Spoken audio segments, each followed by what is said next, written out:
ಚನ್ನಬಸವೇಶ್ವರ ಗುರುಕುಲದಲ್ಲಿ ವಿವೇಕಾನಂದರ ಜಯಂತಿ ಆಚರಣೆ. ವಿವೇಕಾನಂದರ ವಿಚಾರಧಾರೆ ವಿಶ್ವಕ್ಕೆ ಮಾದರಿ. ಸಚಿವ ಈಶ್ವರ್ ಖಂಡ್ರೆ ಹೇಳಿಕೆ.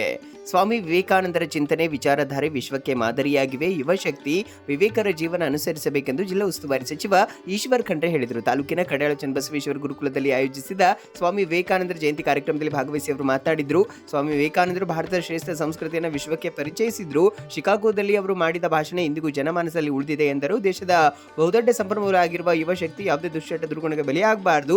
ವಿದ್ಯಾರ್ಥಿಗಳು ಮೊಬೈಲ್, ಫೇಸ್ಬುಕ್, ವಾಟ್ಸ್ಆಪ್ ಗೇಳು ಹೆಚ್ಚಾಗಿ ಬಳಸಿಕೊಳ್ಳಬಾರದು. ಮೊಬೈಲ್ನಲ್ಲಿ ಒಳ್ಳೆಯದು ಕೆಟ್ಟದ್ದು ಎರಡೂ ಇವೆ. ಅವುಗಳನ್ನು ಒಳ್ಳೆಯದನ್ನು ಪಡೆದುಕೊಳ್ಳುವ ಪ್ರಯತ್ನ ಮಾಡಬೇಕು. ವಿದ್ಯಾರ್ಥಿಗಳು, ಯುವಕರು ಸ್ವಾಮಿ ವಿವೇಕಾನಂದರ ಸಂದೇಶಗಳನ್ನು ಅರ್ಥೈಸಿಕೊಂಡು ಸದೃಢ ರಾಷ್ಟ್ರ ನಿರ್ಮಾಣಕ್ಕೆ ಕೈ ಜೋಡಿಸಬೇಕೆಂದು ತಿಳಿಸಿದ್ರು. ಸಾನ್ನಿಧ್ಯ ವಹಿಸಿ ಪೀಠಾಧಿಪತಿ ಗುರುಬಸವ ಪಟ್ಟದೇವರು ಮಾತನಾಡಿ, ಸ್ವಾಮಿ ವಿವೇಕಾನಂದರ ಜ್ಞಾನದ ಕಣಜ ಆಗಿದ್ರು. ಅವರು ತಮ್ಮ ಜ್ಞಾನದ ಶಕ್ತಿ ಮೂಲಕ ದೇಶದ ಗೌರವ ಹಿರಿಮೆಯನ್ನು ಹೆಚ್ಚಿಸುವ ಪ್ರಯತ್ನ ಮಾಡಿದ್ರು. ಅವರ ತತ್ವ ಸಂದೇಶಗಳು ಪ್ರತಿಯೊಬ್ಬರಿಗೂ ಪ್ರೇರಣಾದಾಯಕವಾಗಿವೆ. ವಿದ್ಯಾರ್ಥಿಗಳು, ಯುವಕರು ವಿವೇಕಾನಂದರ ಆದರ್ಶಗಳನ್ನು ಮೈಗೂಡಿಸಿಕೊಂಡು ಉತ್ತಮ ಜೀವನನ್ನಾಗಿಸಿ ರೂಪಿಸಿಕೊಳ್ಳಬೇಕೆಂದು ಸಲಹೆ ನೀಡಿದ್ರು.